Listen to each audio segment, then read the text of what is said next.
Introduction. William Edward Preston, Jr. was born on September 18, 1899, in Perth Amboy, New Jersey. In 1908, his father, tired of his 20 years as a butcher, sold his business to a local competitor and relocated his family to a 135-acre farm in Morganville, Marlborough Township, New Jersey. William Sr. relished his newfound life as a produce farmer. He not only harvested his crops, but also managed their distribution to customers in New York City. William Jr. assisted his father in his agricultural endeavors until he enlisted in the Army in 1917. Upon arriving in France, he trained as an aircraft mechanic and was fortunate enough to capture a private photograph of General John J. Pershing, commander of the American Expeditionary Force during World War I. In 1918, Preston survived a bout of Spanish influenza, which would go on to kill at least 50 million less fortunate people, and returned home to New Jersey after the armistice was declared in November. While he could have resumed work on the family farm, William instead elected to go to work for the manager of a small private savings bank in New York City. In 1923, he married Alta Mae Walling, a girl 2 years his junior. The newlyweds resided in the Flatbush section of Brooklyn for a brief period, then relocated to Keyport, New Jersey after their first child was born in 1924. William continued to work for the bank until 1925, but sought greener pastures after his manager departed. He eventually landed at a much larger financial institution, situated at 55 Wall Street, the National City Bank of New York. Founded in 1812, National City Bank of New York, not to be confused with Cleveland-based National City Bank, had grown to in excess of $1 billion in assets by 1919. In 1921, Charles E. Mitchell was elected president of National City Bank.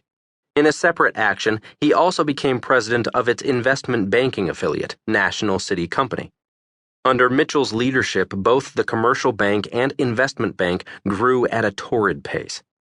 By 1930, National City Bank, the commercial bank, had established 100 branches in 23 countries outside the U.S., making it the second largest commercial bank in the United States. National City Company, the investment bank, had become the world's largest underwriter of stocks and bonds. Mitchell capitalized on his unique position as the only U.S. bank with a considerable overseas presence to underwrite bonds on behalf of Latin American governments. He used his large domestic sales force to distribute the debt to American retail investors. William Preston, Jr. was one of the salesmen, selling the bond certificates for cash right out of his briefcase. 80 years later, his children recounted that their father never really enjoyed hawking those Latin American bonds. He never felt they were a safe bet, but he made such good money selling them, how could he not? After all, he had 2 kids to feed. As fate would have it, Preston's instincts were eventually vindicated. Many of the securities he sold defaulted as the Depression spread from the United States to Latin America in the early 1930s. Fortunately, he was able to retain his employment with National City Bank, becoming a commercial loan officer in the Foreign Credit Department. For his part, Sunshine Charlie Mitchell remained chairman until 1933, when he was arrested and indicted for tax evasion. Though acquitted of all criminal charges, he paid the government $1 million in a civil settlement. For Mitchell, the sum was not terribly onerous. National City had paid him in excess of $1 million in each of the years 1927 through 1929. William Preston was never indicted on civil or criminal charges for his role in the proliferation of dubious securities. He did, however, perform several acts of restitution to the community. In an era when bankers were reticent to extend credit to anyone, he was able to keep several small businesses alive by authorizing their credit lines.